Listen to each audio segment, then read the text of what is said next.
जनता, देश की और प्रदेश जनता इंतज़ार कर रही है कि वो दिन जल्दी आवे और वो अपना वोट दे के इस भाजपा सरकार को उखाड़ फेंके। पार्टी के राष्ट्रीय अध्यक्ष माननीय अखिलेश यादव शुरू कर रहे हैं कि भारतीय जनता पार्टी तोड़ फोड़ की राजनीति करती है और जिसको जाना है वो तो जाएगा ही। कुछ लोग मिल करके दगा करते हैं, कुछ सामने से करते हैं। तो सामने वाले तो हमारे साथ हैं और जो खुल करके करने वाले थे और जो चुपके करने वाले थे वो सामने आपके सामने आ गए हैं। हम जो है उत्तर प्रदेश में तो 80 हराओ, भाजपा को हराएंगे ही हराएंगे। भाजपा सरकार के खिलाफ भ्रष्टाचारी, बेरोजगारी और संस्थानों का निजीकरण को लेकर आज समाजवादी पार्टी के मजदूर सभा के लोग एक दिवसीय भूख हड़ताल पर बैठे हैं। देखिए तस्वीर में आपको दिखाऊं कि बड़ी तादाद में समाजवादी पार्टी के जो लोग हैं जो एक दिवसीय भूख हड़ताल पर बैठे हैं और साथ ही साथ इनके जो राष्ट्रीय अध्यक्ष हैं मजदूर सभा के राहुल निगम बारसी जी, वो यहाँ पर अलीगढ़ में आए हुए हैं और मौजूद हैं। देखिए सबसे पहले राहुल जी से जानकारी करते हैं,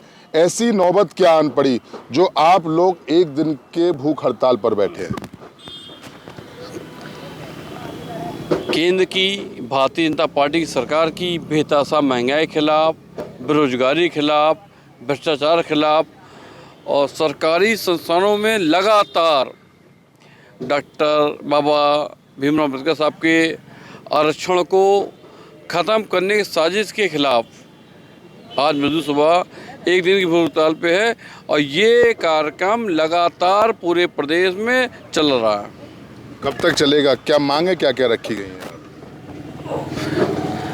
जनता, देश की और प्रदेश जनता इंतज़ार कर रही है कि वो दिन जल्दी आवे और वो अपना वोट दे के इस भाजपा सरकार को उखाड़ फेंके। 2024 का चुनाव नज़दीक है और कहीं ना कहीं जो सियासी समीकरण है अब वो लगातार घूमते हुए नजर आ रहे हैं, है ना। पीडीए का नारा दिया है, ठीक है। राज्यसभा सांसद का भी चुनाव आपने देखा, 3 प्रत्याशी से महज 2 जीत पाए। आपको 2 वोट की जरूरत थी, जबकि बीजेपी के लिए 7 वोटों की जरूरत थी, यानी 7 विधायकों की जरूरत थी।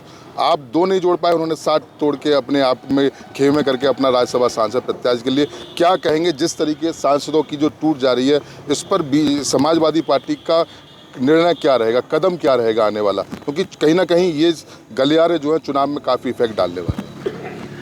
हम लोग शुरू से कह रहे हैं, हमारे पार्टी के राष्ट्रीय अध्यक्ष माननीय अखिलेश यादव शुरू से कह रहे हैं कि भारतीय जनता पार्टी तोड़ फोड़ की राजनीति करती है। 8वां प्रत्याशी उतार के ये उन्हें प्रूफ कर दिया है, बता दिया है कि हम संविधान पे विश्वास नहीं है हमको। आपको अपने विधायकों पे भरोसा? नहीं, जो विधायक उनके थे वो चले गए और जो मेरे पास है वही 2024 सरकार बनाएंगे। तो क्या जो आपकी पार्टी से टूट होने के बाद भी जिन्होंने क्रॉस वोटिंग की है, क्या ऐसे विधायकों के खिलाफ आप अध्यक्ष अखिलेश जी से बात करेंगे? क्या निष्कासित किए जाएंगे ऐसे लोग? आज की डेट में वो सारे विधायक शायद भारतीय जनता पार्टी के साथ हैं, तो संभवतः वो निष्कासित ही हैं। रामलला के दर्शन भी करके आए? हम सब लोग जाएंगे यहाँ। अच्छा एक बात है, अगर भगवान पास अब कब जाते हैं, अपना दुखड़ा रोने आते हैं, मैं भी जाता हूँ, तो हम जाते हैं कि कोई जा ना पाए, किसी के बुलाने पे हम नहीं जाएंगे। हम अपनी स्वेच्छा से, अपने मन से सब लोग जाएंगे। एक दिवसीय भूख हड़ताल, अधिसूचना जारी होने में महज कुछ दिन बाकी है। 2024 का लोकसभा चुनाव नज़दीक भी है। क्या माना जाए, क्योंकि जिस तरीके से आप अब आज भूख हड़ताल पर बैठे हैं, क्या कहेंगे इसको लेके? ऐसी नौबत क्यों आन पड़ी? क्योंकि महंगाई तो लगातार कई दिनों से पहले से ही लगातार है, अब भूख हड़ताल की नौबत अभी आनी पड़ी। क्या ये कार्यक्रम ज़मीनी हकीकत पर पहले नहीं हो सकते थे? ये प्रोग्राम बहुत पहले से चल रहे हैं। अलीगढ़ में आज नंबर आया है, ये पूरा प्रदेश में चल रहा है। माननीय राष्ट्रीय अध्यक्ष जी के निर्देश पर चल रहा है, माननीय राहुल जी हमारे चला रहे हैं। पहले से ही प्रोग्राम लगे हुए हैं और राष्ट्रीय मजदूर सभा के ही नहीं बल्कि हमारे 16 या 17 अभी 17वां जो हमारा बना है समाजवादी बाबा साहब अम्बेडकर वाहिनी बनी है नई, और एक चिकित्सा प्रकोष्ठ बना है। ये 2 प्रकोष्ठ बने, तो इसका मतलब 18 प्रकोष्ठ। 18 प्रकोष्ठ अपने तरीके से अलग अलग तरीके से काम चल रहा है। इस बार जो बूथ पे, सेक्टर पर, जोन पर जो व्यवस्था तरीके सारी थी, तो सारी व्यवस्था कर करके जहाँ जहाँ हमारी कमियाँ थी उन कमियों को दुरुस्त करके, कील कांटा दुरुस्त करके हम एकदम तैयार हैं। जैसे ही माननीय राष्ट्रीय अध्यक्ष जी का आदेश होगा, हर तरीके के जिसको जहाँ जो जिम्मेदारी मिल रही है उस जिम्मेदारी को कर रहा है। बाकी सरकार से कैसे निपटना है, सरकार का जवाब कैसे देना, ये माननीय राष्ट्रीय अध्यक्ष जी देते हैं। उनका जो निर्देश हमें मिलता है वो उस तरीके से हम देते हैं। तो ये सारा सिस्टम उन्हीं के मुताबिक चल रहा है और जिसको जाना है वो तो जाएगा ही। कुछ लोग मिल करके दगा करते हैं, कुछ सामने से करते हैं। तो सामने वाले तो हमारे साथ हैं, और जो खुल करके करने वाले थे और जो छुप के करने वाले थे वो सामने आपके सामने आ गए हैं, और उनके खिलाफ क्या कार्रवाई की जाएगी माननीय राष्ट्रीय अध्यक्ष जी करके आपको बताएंगे 1-2 दिन में जानकारी सामने आने वाली। दो राष्ट्रीय महासचिव समाजवादी पार्टी के स्वामी प्रसाद मौर्य, सलीम इकबाल शेरवानी अपने पद से इस्तीफा दे चुके हैं। स्वामी प्रसाद मौर्य ने अपनी पार्टी बना ली है, हालांकि सलीम इकबाल शेरवानी साहब ने अपने पद से इस्तीफा जरूर दे दिया, लेकिन पार्टी में ही मौजूद है। बनाने की कयावत लगातार चल रही है। कहीं ना कहीं ये पार्टी के लिए एक बड़ी क्षति नहीं है। पीडीए का नारा दिया है ऐसा हम नहीं बोल रहे, क्योंकि अलीगढ़ के तमाम मुस्लिम समुदाय के लोगों से बात हुई थी, उन्होंने यही कहा है कि मुलायम सिंह यादव एक ज़मीनी नेता थे, वो ज़मीन पर रहकर काम करते थे। अखिलेश यादव ट्वीट और फेसबुक वाली राजनीति कर रहे हैं, वो ज़मीन पर उतर के नहीं रहे। पहली चीज़। दूसरी चीज़ ये है कि पीडीए का नारा दिया है सिर्फ पी की जगह, और पीए तो है ही नहीं। अल्पसंख्यक का उन्होंने राज्यसभा में, क्योंकि सलीम इकबाल शेरवानी का ये कहा गया कि एक मुस्लिम प्रत्याशी, चाहे वो मैं ना सही चाहे कोई भी सही, उसको आप एक राज्यसभा सांसद का लिए आप राज्यसभा में भेजिए, तो उससे आहत होकर, यानी कि मुसलमानों ने ये आरोप लगाया है कि वो उनसे उपेक्षा हो रही है, उनके लिए जो उनकी इज्जत है वो नहीं मिल पा रही। ऐसा है कि पार्टी की अपनी रणनीति होती है कि इसको जब पीडीए बनाया है तो इससे पहले जो राज्यसभा गए थे तो उसमें हमारे जावेद अली खान साहब गए थे, वो अल्पसंख्यक थे। तब लोगों ने ये कहा था कि ये तो अल्पसंख्यकों की पार्टी है, तो आप हर तरीके से घेरना चाहते हैं। समाजवादी पार्टी एक बुद्धिजीवी इंटेलेक्चुअल की नेता है, हमारे जो नेता हैं बुद्धिजीवी हैं। पर नेताजी हमारे मिशनरी के साथ साथ उनके बेटे हैं वो, तो वो सारे डीएनए के सारे जीन्स भी उनके साथ मौजूद है, उस चली से भी चल रही है। और किस भाजपा को किस रणनीति से कहाँ मारना है, अभी आधी आबादी को भी जगह देनी थी पार्लियामेंट में, आधी आबादी को जगह नहीं देंगे। वो तो नारी का सम्मान का बात करते हैं, लेकिन सम्मान का कहाँ देते हैं। हमने दे दी तो जया बच्चन जी को दे दिया, तो इसमें कौन सी बात हुई। आधी आबादी को दिया, रंग ना करो तो वहाँ बोलेंगी, तो वहाँ उनका जवाब कौन देगा पार्लियामेंट के अंदर, राज्यसभा में कौन देगा। महिलाओं से तो बात, हमारी जया बच्चन दी देंगी। और सलीम इकबाल शेरवानी जी का हमारे बड़े नेता हैं, हम उनका सम्मान करते हैं, बहुत बड़े एहतराम करते हैं, मुसलमान उनका बहुत एहतराम करता है। तो कोई आगे राज्यसभा आगे भी तो आएंगी, फिर आगे भेजेंगे। उन्होंने पद से इस्तीफा दिया है, ना कि उन्होंने जो है पार्टी से। यही मैंने बोला, ये आपने कहा, तो इसका हम सम्मान करते हैं। और उनका सम्मान यहाँ पार्टी में उनके राज्यसभा से बहुत बड़ा है।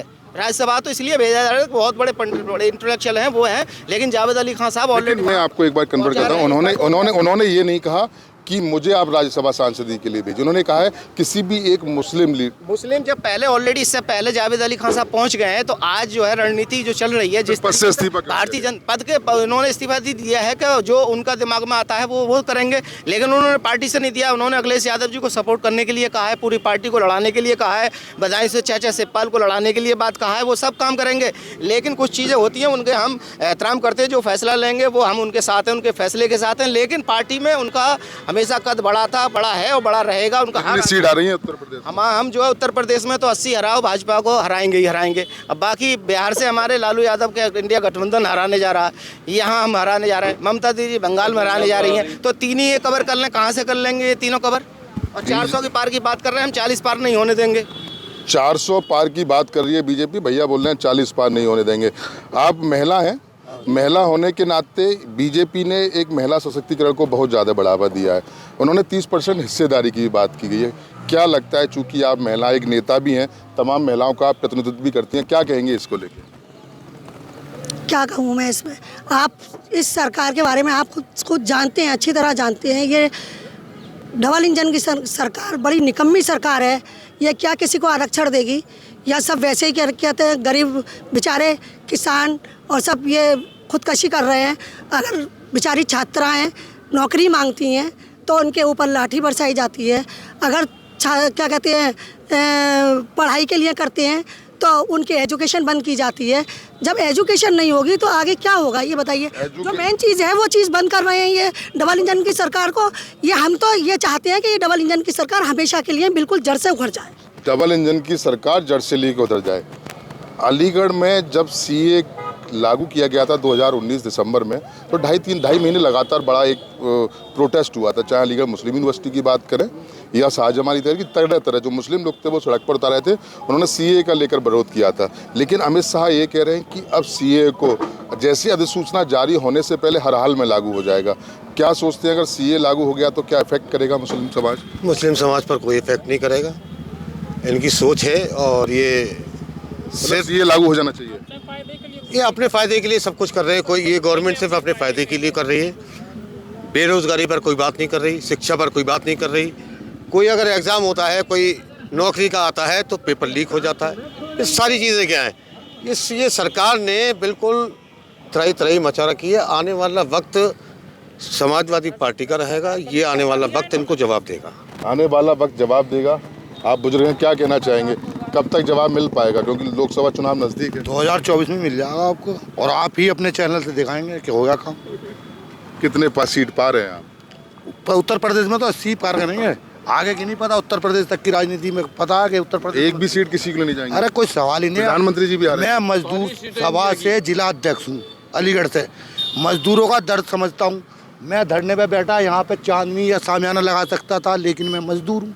मैंने अपने सब कार्यकर्ताओं को, सब साथियों को, अपने नेताओं को धूप में इसलिए बिठाया कि मजदूर का दर्द समझे, और मेरे मजदूर भाई जाग जाएं कि बीजेपी के 5 किलो के राशन में ना आए, अपना वोट करें, अपनी कमाई करें, अपना खुद का कमाएं, खुद का खाएं। मजदूर हैं, किसी से मांगते नहीं है, कमाना जानते हैं। मैं इसलिए बैठा हूँ यहाँ, इसीलिए धरने पर बैठे, क्या कहेंगे? जी, धरने पे तो इसीलिए बैठे हैं, लेकिन इस समय वर्तमान सरकार है, इसकी विध्वंसकारी नीतियाँ हैं। सभी नीतियाँ विध्वंसकारी हैं। भारतीय जनता पार्टी तो इसका नाम बीजेपी है, भारतीय झूठा पार्टी रखा जाए तो बढ़िया है, क्योंकि देश के नहीं विदेश के अंदर ही सर्वे कराया जाए तो विश्व का सबसे झूठा आदमी और पाखंडी आदमी वो मोदी है। इस आदमी की वित्त मंत्री कहती है कि हमारी अर्थव्यवस्था 5वें नंबर पर आ गई है, जब और हमारे देश में गरीबी की रेखा से नीचे ऊपर लोग आ गए। 18 करोड़ लोग गरीबी की रेखा हैं। जब 18 करोड़ लोग गरीबी की रेखा है तो 80 करोड़ लोगों को ये अनाज देकर उनको पंगु और विकलांग क्यों बनाया जा रहा है? इस देश में 18 करोड़ से इस सरकार ने 10 साल के अंदर 80 करोड़ लोग बिल्कुल मजदूर और विकलांग और खाना खराब कर दिया। उनकी आने वाली पीढ़ी नष्ट हो जाएगी। राशन मिलना बंद, उनके लिए राशन बंद करके उनको रोजगार दिया जाए, उनके बच्चों को आने वाले समय में, जिससे उनकी इस कार्य से जो 5 करोड़ देश से तो उनका परिवार ही नष्ट हो जाएगा, आने वाली पीढ़ी नष्ट हो जाएगी। देखिए हमारे साथ में और भी लोग मौजूद हैं। मैं आ रहा हूँ, बस 1 मिनट में आपके पास। क्या कहेंगे, सीए की बात लागू करने की सरकार बात कर रही है कि सीए को हर हाल में लागू कर जाएगा। आपने प्रोटेस्ट देखा, आपके सामने सारी चीज़ लगी। जब सीए को लेके, चाहे वो यूनिवर्सिटी हो, शाहजमाल हो, बड़ी तादाद में विरोध किया। अगर सीए लागू होता है तो क्या करेंगे समाजवादी पार्टी, क्योंकि आप मुस्लिम समाज का एक बड़ा प्रतिनिधि भी करते हैं, तो उसको लेके क्या कहेंगे आप? देखिए, अभी यहाँ बहुत से मुद्दे उठाए गए।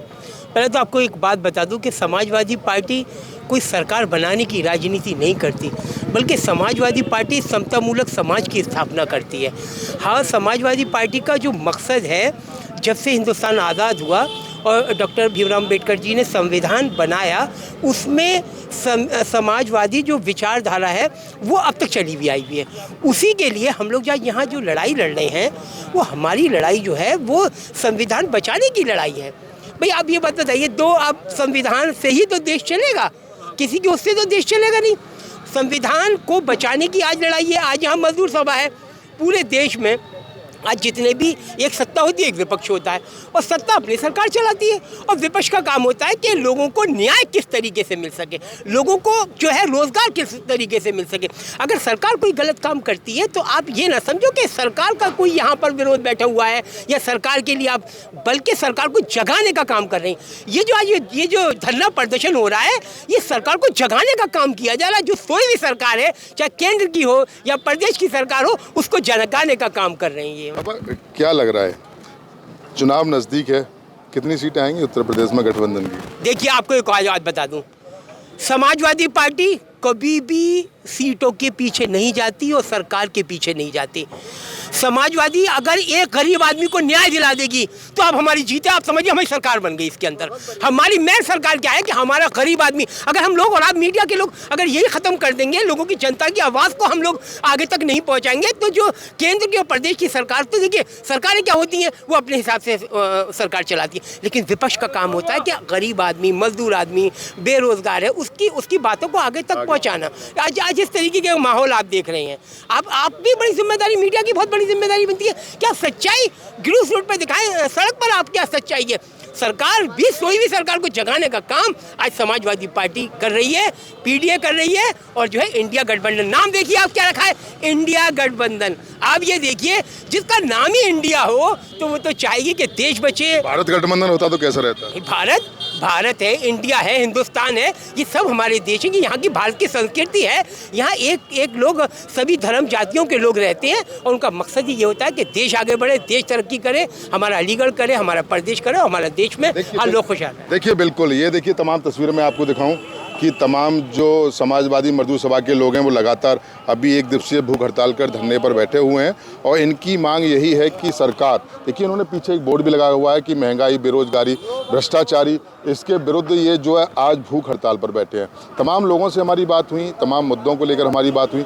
इनका साफ तौर से यही कहना है कि सरकार का काम है करना, लेकिन चूंकि हमारा एक बड़ा विपक्ष है और विपक्ष यानी कि हम सोई हुई सरकार को जगाने के लिए यहाँ धरने पर बैठे हैं। हालांकि 2024 का चुनाव नज़दीक है, ताज किसके सर बनेगा ये तो सिर्फ आने वाला वक्त बताएगा, लेकिन हाँ कहीं ना कहीं प्रत्याशी समाजवादी को बोलेंगे उत्तर प्रदेश में हम 80 की 80 सीटें पा रहे हैं। वहीं बीजेपी के तमाम लोगों का कहना है हम 75 के आसपास सीटें हम लोकसभा में जीतेंगे। अब आखिर ताज किसके सर बनेगा ये तो आने वाला वक्त बताएगा। मैं सोगी अजहर नवाब के साथ मोहित गुप्ता, TV9 अलीगढ़।